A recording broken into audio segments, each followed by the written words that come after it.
Belajar menjadi bijaksana bukan sekedar belajar teori secara ngotok hafal mati di luar kepala, lalu bisa mengajarkan kepada orang lain step by step akan ilmu yang telah dipelajarinya. Namun belajar yang sesungguhnya adalah mau mempelajari teori lalu mempraktekannya dalam kehidupan sehari-hari. Bapak, Ibu, Sobat Muda,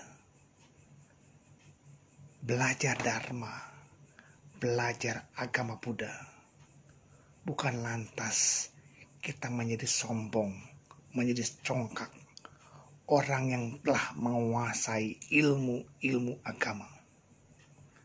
Juga belajar agama Buddha harusnya menjadikan kita, mengkondisikan kita menjadi orang yang berbudi luhur, dermawan, bijaksana.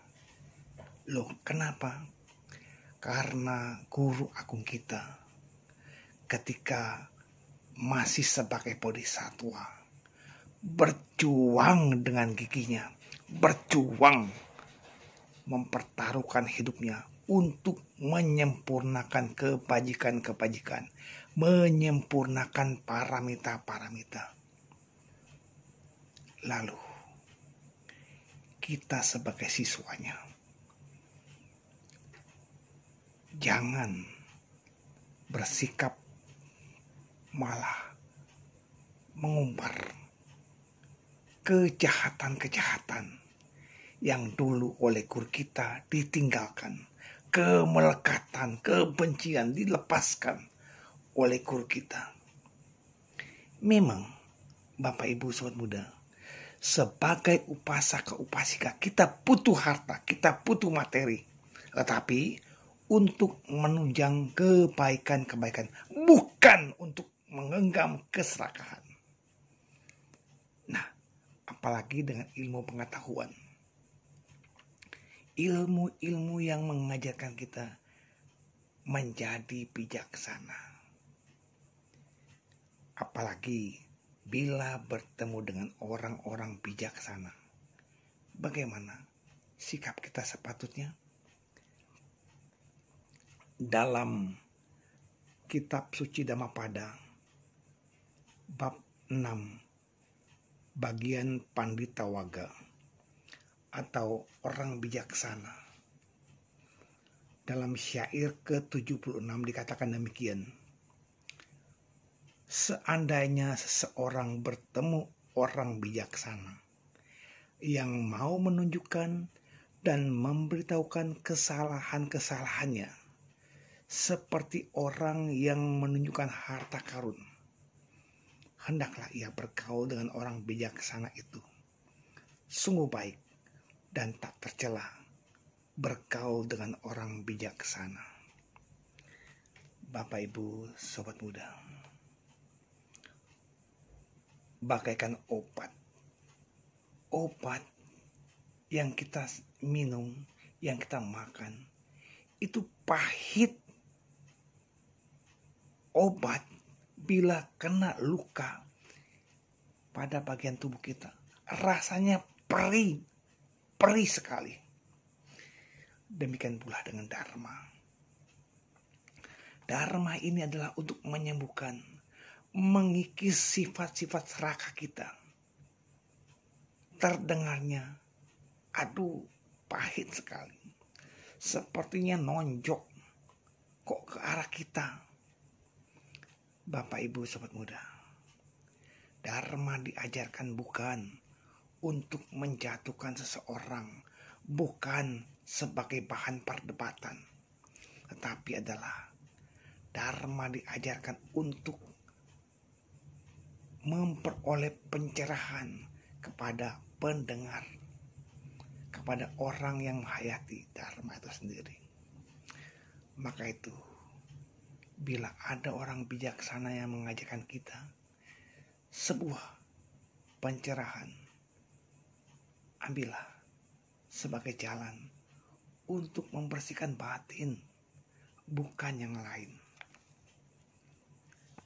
Dalam syair 77 dari Dhammapada dikatakan demikian. Biarlah ia memberi nasihat, petunjuk, dan melarang apa yang tidak baik. Orang bijaksana akan dicintai oleh orang baik dan dijauhi oleh orang jahat. Bapak, Ibu, Sobat Muda, ketika kita bertemu dengan orang bijaksana, lalu kita memusuhinya, maka kita bagaikan orang-orang jahat yang memang tidak suka punya teman, punya sahabat orang bijaksana. Ingat, sungguh jarang, sungguh sulit bisa bertemu dengan orang bijaksana.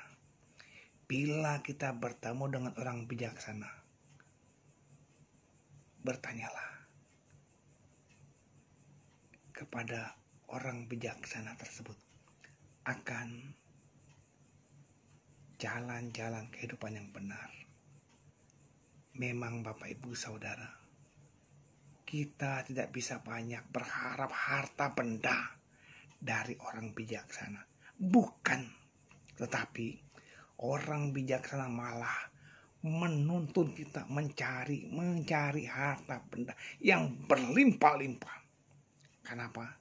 Karena orang bijaksana mengajarkan kebaikan. Harta yang kita miliki diajarkannya untuk memberi. Melepas. Bukan menggenggam. Loh, kenapa? Semakin harta itu kita berikan kepada orang lain, kita bantu kepada orang lain, maka berkahnya akan datang berlimpah-limpah. Tetapi semakin harta itu datang pada kita, kita genggam kuat-kuat, semakin banyak cara harta itu keluar. Bisa dengan kerusakan harta benda, bisa dengan datangnya penyakit kita, bisa dengan musibah-musibah yang datang pada kita. Maka itu Bapak Ibu yang berbahagia, jadikanlah harta kita adalah harta yang penuh berkah. Boleh kita kerja banting tulang mendapatkan harta sebanyak-banyaknya, tapi jangan lupa untuk menyisihkan kebaikan, untuk melepaskan keserakahan kita. Tiap hari, tiap saat kita kumpulkan paramita. Tiap hari. Kenapa? Karena perjalanan kita menuju pembebasan begitu panjang. Sempurnakanlah dana, sempurnakanlah sila, sempurnakanlah aditana, sempurnakanlah semua paramita. Memang tidak cukup dalam satu kelahiran, tetapi mumpung lahir kita pada kesempatan ini sebagai manusia dan masih bisa mendengarkan dharma, jalankanlah, kembangkanlah paramita untuk kita dan makhluk lain. Semoga semua makhluk ikut merasakan kebahagiaan yang kita perbuat setiap saat. Semoga para leluhur kita ikut menikmati buah jasa kebaikan yang kita lakukan. Semoga semua makhluk hidup berbahagia. Sadu.